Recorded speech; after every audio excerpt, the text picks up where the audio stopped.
예수님의 이름으로 기도합니다. 아멘.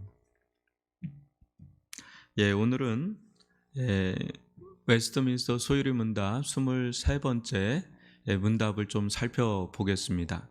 23번째 질문은 이렇게 시작합니다. 그리스도께서는 우리의 구속자로서 어떤 직무를 실행하십니까?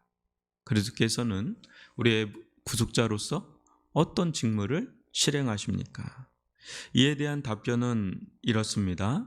그리스도께서는 우리의 구속자로서 선지자와 제사장과 왕의 직무를 행하시되 낮아지신 상태와 높아지신 상태에서 실행하십니다. 아멘.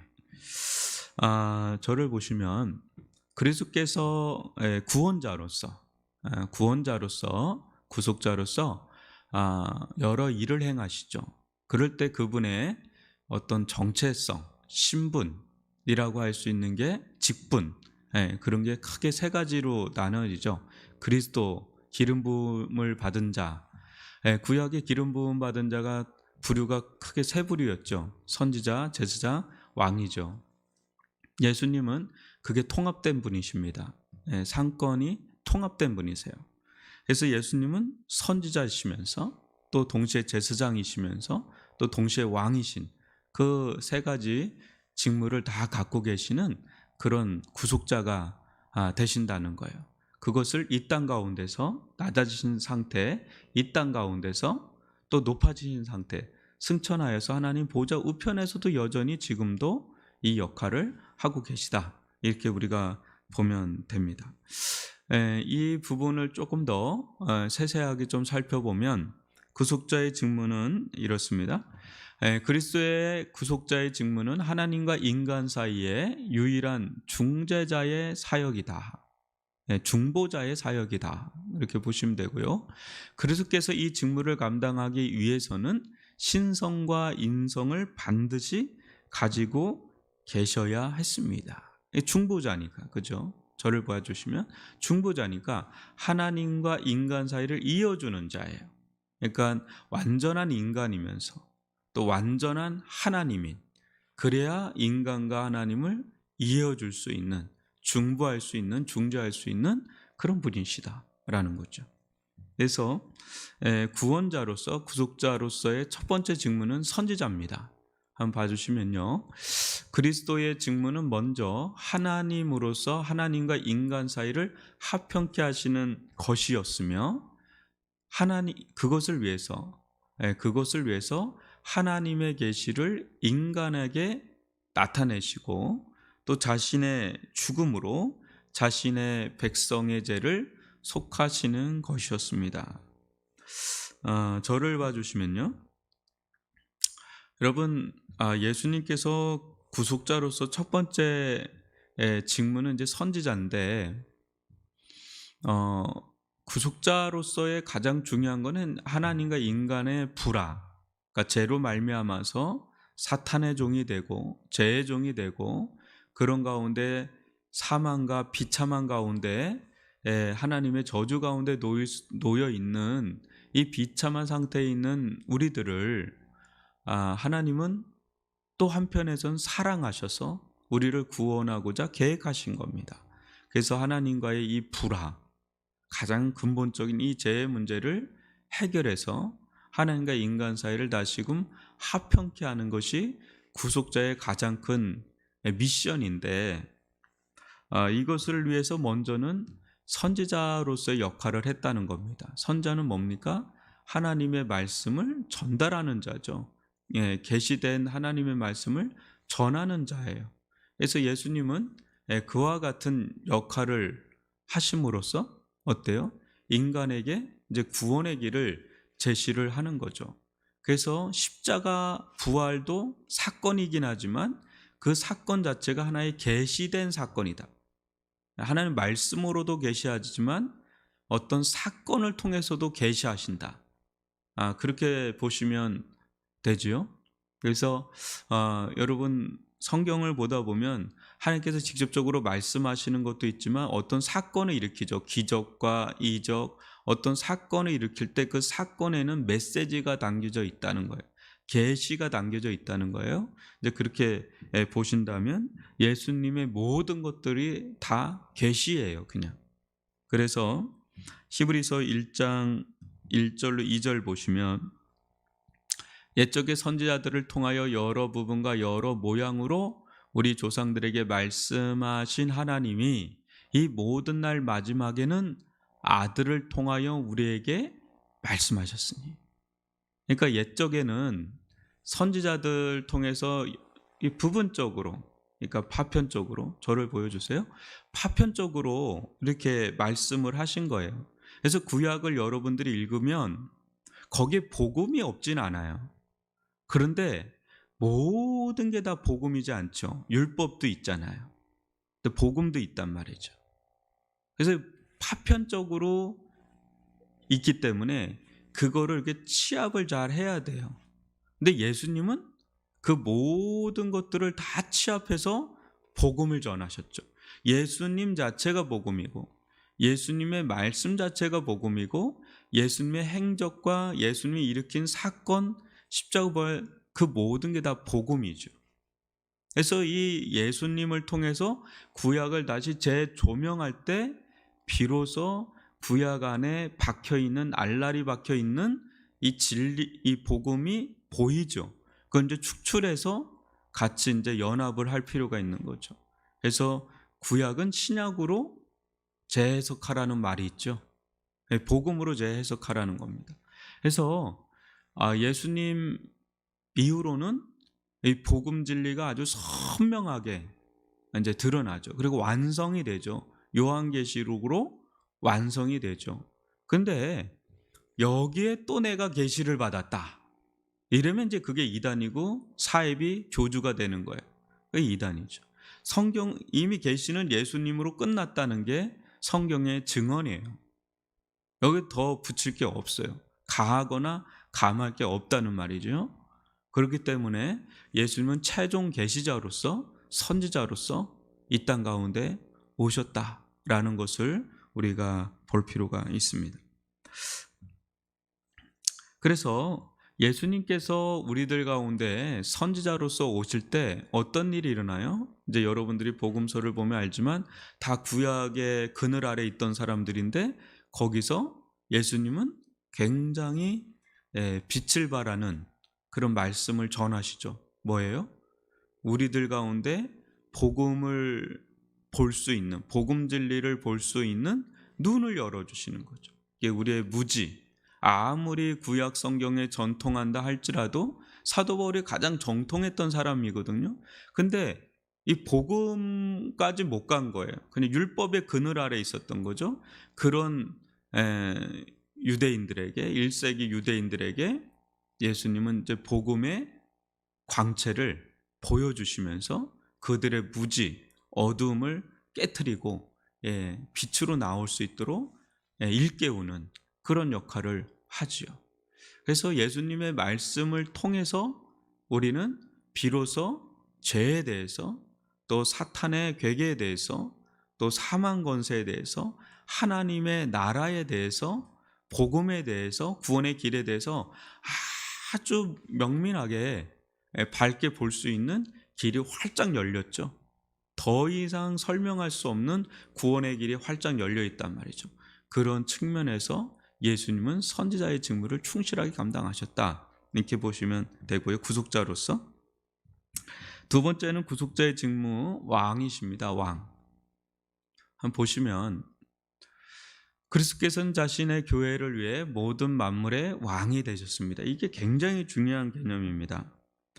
여러분, 우리가 죄 가운데 또 사망 권세 아래 또 죽음의 권세 아래 사탄의 권세 아래 놓인다 그랬을 때 실질적으로 우리의 주인 역할을 누가 하느냐 이거예요.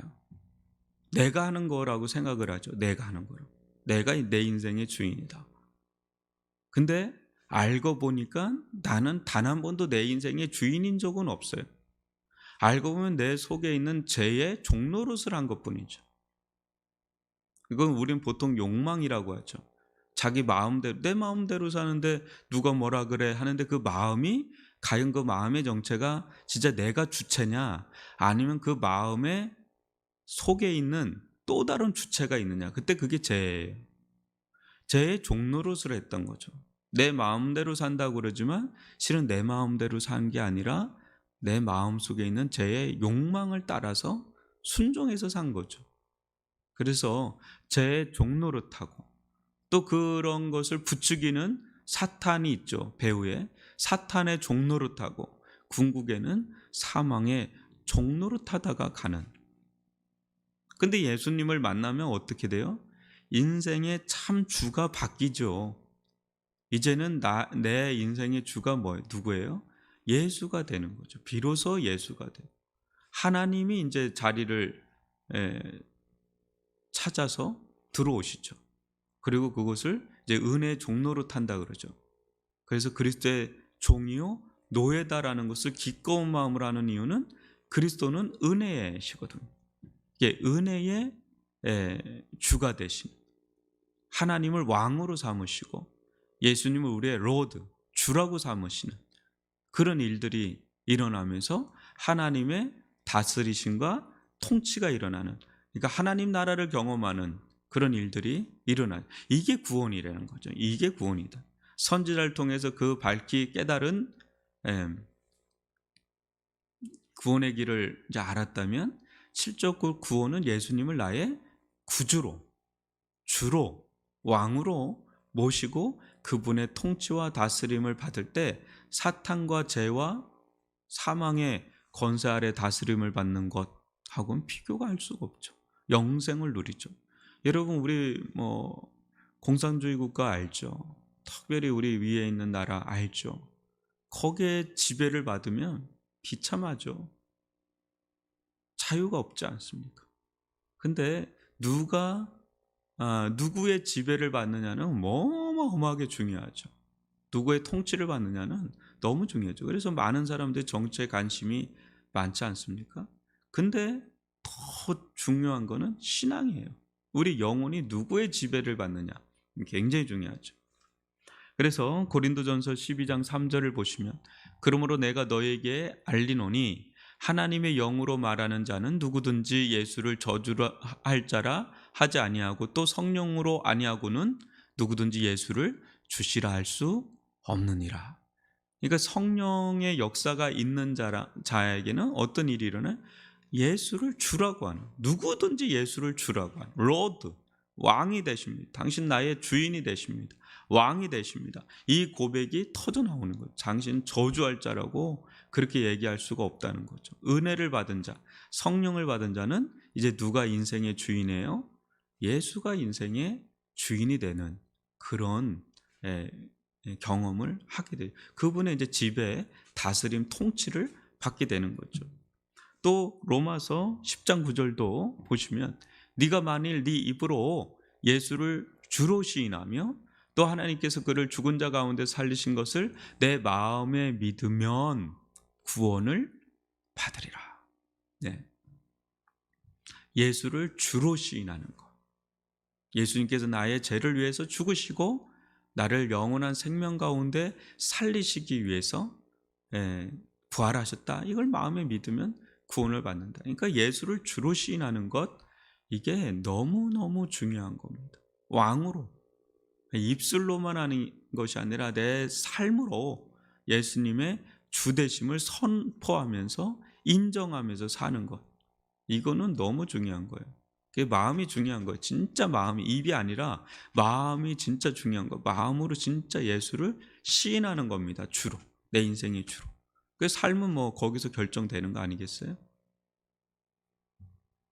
고린도전서 15장 23절로 26절까지 보면 장차 일어날 일에 대한 비밀입니다. 그러나 각각 자기 차례대로 되리니 먼저는 첫 열매인 그리스도요, 다음에는 그가 강림하실 때 그리스도에게 속한 자요, 그 후에는 마지막이니 그가 모든 통치와 모든 권세와 능력을 멸하시고 나라를 아버지 하나님께 바칠 때라. 그가 모든 원수를 그 발 아래에 둘 때까지 반드시 왕노릇 하시리니 맨 나중에 멸망받을 원수는 사망이니라. 그 예수님의 왕되심이 지금 선포됐어요. 십자가 부활 사건으로 이미 왕되심이 선포됐고 그것을 인정하는 자들이 일어났고 그것을 인정하는 자들의 모임이 교회고 교회는 예수 그리스도의 왕되심을 인정하고 그분께 순종하고 그분의 다스림과 통치를 받으면서 나갑니다. 물론 완전하진 않죠. 불완전하지만 여하튼 갑니다.